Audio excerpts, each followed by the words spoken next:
The number of people out of work in the Eurozone climbed to another record high in September, the latest evidence of the damage the region's long-running fiscal crisis is doing to the real economy as governments cut spending to try to control their debts. Eurostat, the European Union's official statistics agency, said Wednesday that 18.49 million people were unemployed in the Eurozone in September, after 146,000 more people lost their jobs during the month. The total is the highest on record for the 17 nations that now use the euro, based on data going back. Thank you for trying verbose. This recording will go away once the product has been purchased. To 1995. The rise put the jobless rate at 11.6% of the workforce, up from 11.5% in August and the highest on record.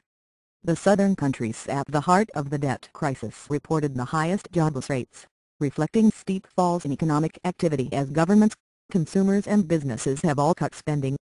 The impact of those spending reductions isn't likely to wane soon, meaning job losses will continue to accumulate for some time, predicted Andrea Broughton, the researcher at London-based consultancy the Institute for Employment Studies. Given the ongoing financial difficulties of the Thank you for trying verbose. This recording will go away once the product has been purchased.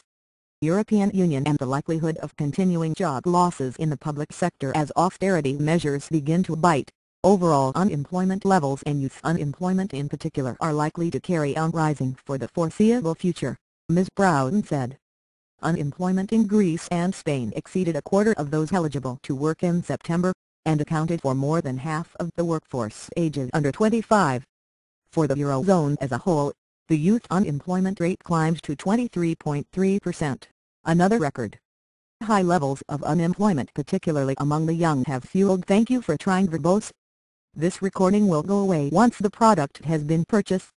Unrest in many of the countries where governments are pushing through austerity, with strikes and demonstrations particularly prominent in Greece and Spain. Anger among voters can undermine government efforts to shore up public finances, while reduced tax revenues and higher welfare payouts can also push debts higher in the near term. Hans Leenches, executive vice president at recruitment group Manpower, said young people who are unemployed now may find it very difficult to rejoin the labor market as they miss out on learning skills they need to gain employment. We're at risk of creating Thank you for trying verbose. This recording will go away once the product has been purchased. The lost generation which could affect the economy in the longer term, Mr. Leenches said in an interview. The slowdown in inflation in October could ease household finances and clear the way for the European Central Bank to intervene to support the economy, if the growth in consumer prices continues to slow as the bank expects. Eurostat said Wednesday the annual rate of consumer price inflation in the Eurozone was 2.5% in October, according to a preliminary estimate, down from 2.6% in September. The slowdown reflected the fall in energy price inflation following a Thank you for trying verbose. This recording will go away once the product has been purchased. Surge in fuel costs over the summer. That impact is likely to wane further next year, pushing the overall inflation rate below the ECB's target rate of a little below 2%, the bank's president Mario Draghi said earlier this month. Many private sector economists have a similar forecast, and say the ECB will probably ignore the current above-target inflation rate when deciding whether to boost the economy through interest rate cuts or other forms of stimulus such as loans to banks. On its own, the current high level of inflation should not stop the ECB from Thank you for trying verbose. This recording will go away once the product has been purchased. Adopting additional measures to support the economy either next week or soon after, said Ben May, economist at Capital Economics, the consultancy.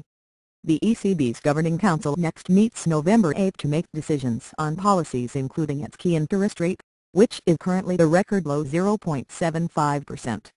The September unemployment data underscored the gulf between stronger and weaker nations within the Eurozone. While joblessness climbed in many of the southern economies, it was stable in Germany, Belgium and Finland and fell in Austria. Germany's unemployment rate of 5.4% is just over a fifth of Thank you for trying verbose. This recording will go away once the product has been purchased. That in Spain. But there are signs of worsening conditions in some of the so-called core economies. Wednesday's data showed French and Dutch unemployment rising. Car maker Ford Motor Company F plus 4.97% announced last week the closure of a major plant in Belgium with the loss of more than 4,000 jobs. France's statistics agency INSEE said Wednesday that consumer spending in Europe's second-largest economy rose only 0.1% in September from August, dented by zero growth in spending on clothes and a fall in spending on automobiles. Consumer spending is the main driver of growth. Thank you for trying Verbose. This recording will go away once the product has been purchased. In France, the weak rise in September in France compared with a sharp 1.5% increase in Germany, the strongest since July 2011, as reported by the Federal Statistics Office.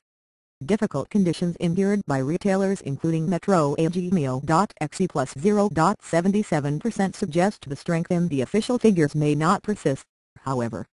France's finance minister Pierre Moscovici said in a television interview on BFM TV Wednesday that economic growth in France in the third quarter of this year could be very slightly positive, which would be the first expansion registered in the economy since the third quarter. Thank you for trying Verbose.